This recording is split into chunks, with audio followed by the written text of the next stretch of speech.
Hello दोस्तों, स्वागत है आपका ग्राउंड स्टडी में। दोस्तों मेरा नाम है श्रवण कुमार। हम आपको आधुनिक भारत पढ़ा रहे थे। दोस्तों इसके पहले हम जो है आधुनिक भारत में आपको यूरोपीय कंपनियों का आगमन पढ़ाया था। फिर उसके बाद क्षेत्रीय इतिहास हमने स्टार्ट किया था, उसमें हम आपको बंगाल पढ़ा रहे थे।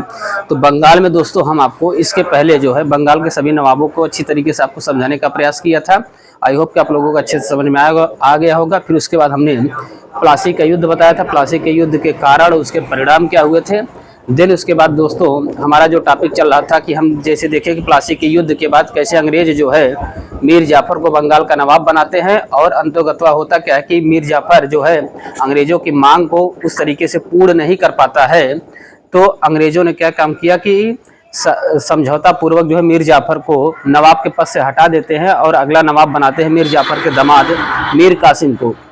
तो जब मीर कासिम जो है बंगाल का नवाब बनता है तो मीर कासिम जो है अपने सैनिकों को थोड़ा सा यूरोपीय ढंग से वह संगठित करने का प्रयास करता है, और जो है अपनी राजधानी जो है वह मुर्शिदाबाद की जगह मुंगेर स्थापित करता है। तोड़दार बंदूकों का कारखाना स्थापित करता है, यानी पूरी तरीके से जो है अपने सैनिकों को यूरोपियनों के पद्धति पर ढालने का प्रयास करता है। यानी कि जो भी प्लासी का युद्ध हुआ था, वो प्लासी के युद्ध में जो हार हुई थी, उस हार का जो है कहीं न कहीं से वह अवेयर था कि ऐसी अगर परिणति फिर कभी आए युद्ध की तो वह जो कमियां रह गई थी प्लासी के युद्ध में उसे दूर किया जाए। इसी क्रम में दोस्तों वह जो है कुछ नया टैक्स भी लगाता है बंगाल में अपनी आय की वृद्धि करने के लिए। और इसी क्रम में जो है दोस्तों जो दस्तक का दुरुपयोग कर रहे थे अंग्रेज, तो उसने क्या काम किया कि दस्तक का जो दुरुपयोग अंग्रेज कर रहे थे तो उसने आंतरिक करों को भी हटा दिया। यानी जो भारतीय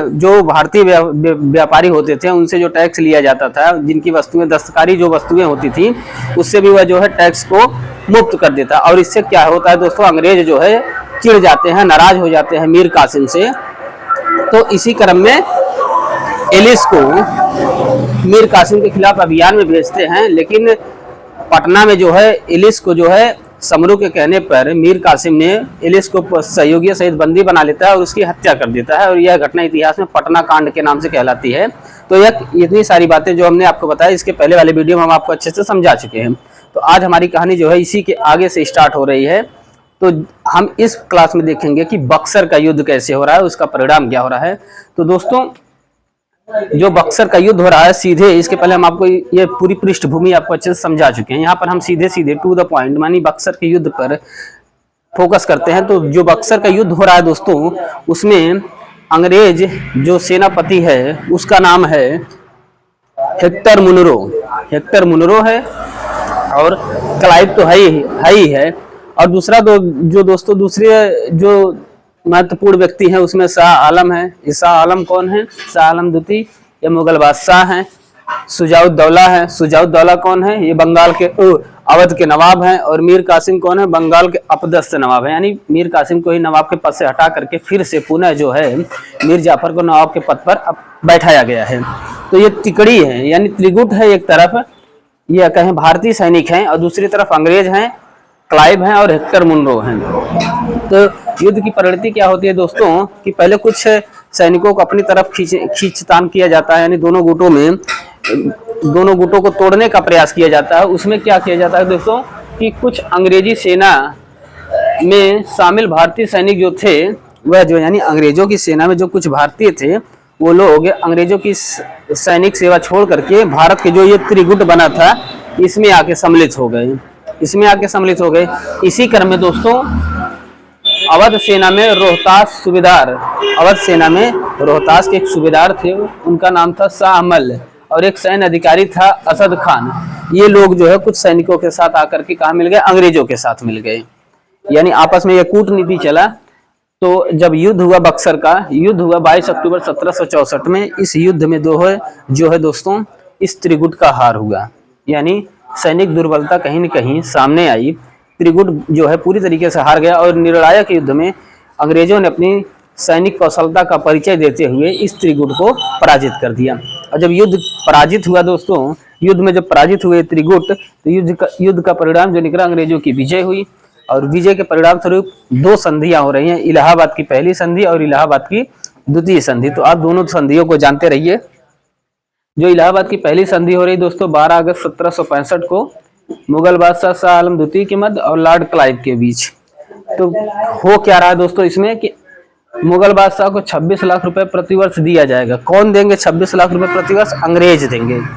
और क्या देंगे? अवध से इलाहाबाद और कड़ा क्षेत्र की आय मुगल बादशाह को मिल गया है। यानी अवध क्षेत्र के अंतर्गत इलाहाबाद और कड़ा आता था, उस क्षेत्र की जो भी आय होती थी वह आय जो है अब मुगल बादशाह को मिलेगी। और उत्तरी सरकार तट का क्षेत्र कंपनी को प्राप्त हुआ। यानी उड़ीसा का जो उत्तरी भाग होता था उसे उत्तरी सरकार तट कहा जाता था, वहां की क्षेत्र की जो भी आय होगी अब वह कंपनी को मिल गई। यह था दोस्तों मोटा मोटा इलाहाबाद की पहली संधि। इलाहाबाद की पहली संधि और दूसरी इलाहाबाद की संधि हो रही है। यानी पहली संधि 12 अगस्त 1765 को हो रही है और दूसरी संधि हो रही है 16 अगस्त 1765 को। इलाहाबाद की द्वितीय संधि से कहा जाता है। अंग्रेज क्लाइव हैं और दूसरी तरफ शुजाउद्दौला हैं। इसमें क्या हो रहा है दोस्तों, इस संधि में संधि की पहली जो शर्त थी ये वाली, वो संधि यहाँ पर भी इनके साथ लगाई जा रही है। क्या कि अवध से इलाहाबाद व कड़ा का क्षेत्र मुगल बादशाह शाह आलम द्वितीय को मिल गया। पहली शर्त तो वही है। अब इसके बाद हमारी क्लास यहाँ पर हम इसको लिखने का प्रयास किया, यानी इसके आगे अब हम यहाँ पे बता रहे हैं। अवध के नवाब के अधीन बनारस गाजीपुर की जागीर अंग्रेजों के सहयोगी थे बलवंत सिंह को दे दिया गया। इनकी सैनिक मदद किए थे, इसलिए अवध के नवाब के अधीन बनारस गाजीपुर की जागीर अंग्रेजों के सहयोगी बलवंत सिंह को दे दिया गया। अब जानते रहिए। और क्षतिपूर्ति के रूप में जो है दोस्तों अवध 50 लाख रुपया कंपनी को देगा। यानी अवध है, अवध ने अपनी जागीर भी बनारस गाजीपुर की दी। अवध ने यहाँ पर भी अपनी जागीर जो है इलाहाबाद कड़ा का क्षेत्र जो है मुगल बादशाह को दिया और बनारस गाजीपुर की जागीर अंग्रेजों के दिया। और क्षतिपूर्ति के रूप में अंग्रेजों को जो है 50 लाख रुपए अवध का नवाब दे रहा है। कौन? शुजाउद्दौला। अवध में अंग्रेज सेना निर्बाध रूप से अब भ्रमण कर सकती है और अवध में एक अंग्रेज रेजिडेंट रहेगा, यानी एक सैन्य अंग्रेजों की टुकड़ी रहेगा और उस सैन्य टुकड़ी का पूरा खर्च जो है अवध का नवाब देगा, यानी शुजाउद्दौला देगा। ये था दोस्तों इलाहाबाद की पहली संधि और इलाहाबाद की दूसरी संधि। युद्ध से जुड़े हुए कुछ महत्वपूर्ण बातें और जानते रहिए, क्योंकि कभी कभी परीक्षा से यहाँ भी प्रश्न पूछे जा सकते हैं। शुजाउद्दौला ने समर्पण कर दिया था। शाह आलम द्वितीय ने अंग्रेजों से मित्रता कर ली। यानी युद्ध के बाद क्या हुआ, शुजाउद्दौला जो है समर्पण कर दिया और शाह आलम जो मुगल बादशाह थे अंग्रेजों से जाकर मिल गए, यानी मित्रता कर लिए। लेकिन दोस्तों जो बंगाल का नवाब था मीर कासिम जो है दिल्ली भाग गया और बंगाल का यही एक ऐसा पहला नवाब था जो इनके मतलब अंग्रेजों के गुलाम नहीं बना और अंतोगत्वा जो है 1777 में एक भिखारी के रूप में दिल्ली में इसकी मृत्यु हो जाती है। यह हमारा था, यानी भिखारी के रूप में इसकी मृत्यु हुई थी मीर कासिम की। तो दोस्तों कुछ इतिहासकार हैं जो बक्सर के युद्ध के लिए करके बताते हैं, उनके स्टेटमेंट को भी आप जानते रहिए। बक्सर के युद्ध ने भारत की हथेली पर 200 वर्षों की गुलामी की लकीर खींच दी। यह कथन है परसिवर स्पीयर का, यानी बक्सर के युद्ध ने भारत में गुलामी की 200 वर्षों की लकीर खींच दी। यह स्टेटमेंट है परसिवर स्मिथ का। और दूसरा जो है कंपनी का शासन बंगाल में पूर्णतः लागू हो गया। यह है रैमजे मेयोर का, एक अंग्रेज इतिहासकार हैं, कि कहते हैं कि कंपनी का शासन बंगाल में पूर्णतः लागू हो गया। यह स्टेटमेंट है रैमजे मेयोर का।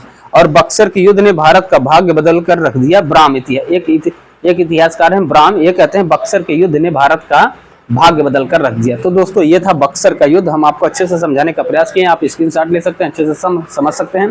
दोस्तों हमारा यूट्यूब चैनल है ग्राउंड हिस्ट्री इंडिया और फेसबुक पर भी हम क्लासेस चलाते हैं। आप अगर पेज को फॉलो करना चाहते हैं तो ग्राउंड हिस्ट्री इंडिया पेज हमने बनाया है, उस नाम से आप फॉलो कर सकते हैं और हमारी सपोर्ट भी कर सकते हैं।